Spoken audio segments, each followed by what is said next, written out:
Bonjour à tous et à toutes, je suis vraiment ravie de vous retrouver aujourd'hui en vidéo puisque je vous retrouve aujourd'hui pour vous parler enfin de l'aboutissement d'un projet auquel j'ai participé avec plusieurs autres booktubers, blogueurs ainsi qu'instagrammeurs. Et il s'agit d'un projet qui a été lancé par Kevin de la chaîne Tricky qui tourne autour du roman Appelle-moi par ton nom de Andrea Simone. Qui est donc sorti chez Grasset en date du 7 février et dont la sortie au cinéma est prévue à la fin du mois. C'est un roman qui était déjà paru il y a quelques années de ça maintenant aux éditions de l'Olivier et qui est reparu donc à l'occasion de la sortie du film.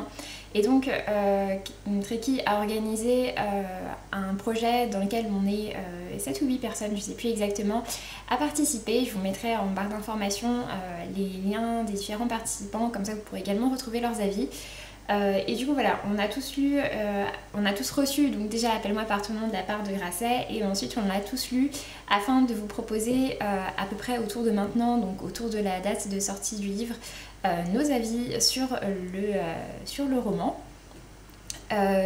Tricky était vraiment très attaché à ce projet pour plein de raisons différentes. Il avait adoré la bande-annonce, le film a été primé par un festival de cinéma qu'il aime beaucoup, il adore le compositeur, enfin bref voilà, c'était vraiment un projet qui lui tenait très à cœur et du coup j'étais très contente d'y participer avec lui. Et puis également avec les autres personnes, parmi lesquelles il y avait notamment Cédric Armen, des booktubers un peu plus jeunes que je connais pas forcément tous. Il me semble qu'il y avait aussi Arthur de Bookish Dream, ma copine Clédia de La Plume d'Écho et qui est également rédactrice chez Nin Hank.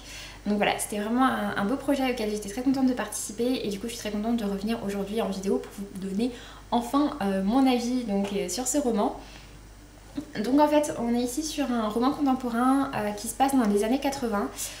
Ça se passe dans le sud de l'Italie, on y suit Elio et sa famille qui ont une maison là-bas et avec une gouvernante, etc. Donc c'est vraiment sous la chaleur de plomb du soleil italien pendant les vacances. Et comme tous les étés, ils vont accueillir un jeune homme qui en général sont des étudiants ou des professeurs, des jeunes professeurs, enfin ce genre de choses. Et donc celui qu'ils accueillent cette année-là s'appelle Oliver, c'est un jeune professeur de lettres américain. Et en fait nous on va tout suivre du point de vue d'Elio dans sa tête et on suit vraiment toutes ses pensées et on va voir comment naît en Elio vraiment une passion amoureuse grandissante et qui est il ne pense qu'à ça durant toute sa journée, il ne pense qu'à Oliver et voilà, qu'aux sentiments qu'il éprouve envers lui. C'est vraiment un roman qui est très fort de ce côté-là. Concernant le rythme, par contre, c'est vrai que pour ma part, par rapport aux différents avis que j'ai pu voir, en tout cas pour l'instant, j'ai sûrement l'avis qui est le plus proche de celui de Tricky, où on a un peu perçu les mêmes choses dans le roman.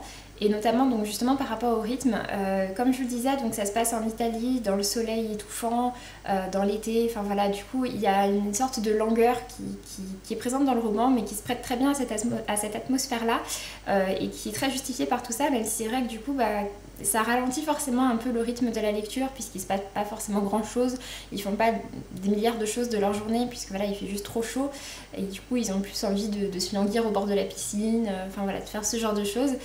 Et du coup voilà, c'est vrai qu'il y a un rythme qui est assez lent et même je dois dire que pour ma part il y a certains passages où je me suis peut-être un petit peu ennuyée, surtout dans le début où on a uniquement vraiment les pensées d'Elio et autant Elio est un personnage auquel on peut facilement s'attacher, auquel on peut également facilement s'identifier, d'autant plus si on est un personnage assez jeune. Tricky disait que pour lui, c'était plus une sorte de nostalgie qu'il avait ressentie envers lui, mais voilà, c'est un personnage en tout cas auquel on s'attache. Et par contre Oliver c'est un personnage qui est un petit peu plus distant vu qu'on n'est pas du tout dans ses pensées, notamment tout au début on ne sait pas vraiment ce qu'il pense et on a du mal à le cerner, ensuite un petit peu plus quand l'histoire se développe. Mais voilà, c'est vrai qu'au début c'est un personnage avec lequel on n'a pas forcément tout de suite un feeling. Donc voilà, du coup c'est vrai qu'au départ surtout il y a un rythme qui est assez lent, ça s'accélère au fur et à mesure, surtout vers la fin avec un passage qui se passe à Rome, voilà, où là on est vraiment sur l'apothéose de ce qui s'y passe. Mais voilà, c'est vrai qu'il y a ce rythme là, donc si vous êtes vraiment adepte des romans dans lesquels il se passe toujours des choses et que vous aimez pas du tout les petites lenteurs qu'il peut y avoir parfois, c'est pas forcément ce qui va vous plaire le plus. Après par contre c'est écrit dans un style qui est très littéraire, donc c'est vrai que ça va aussi dans ce sens là où on n'est pas toujours sur beaucoup d'action, mais en tout cas c'est un roman que pour ma part j'ai vraiment bien apprécié et notamment oui, sur sa qualité littéraire je trouve que c'est juste indéniable.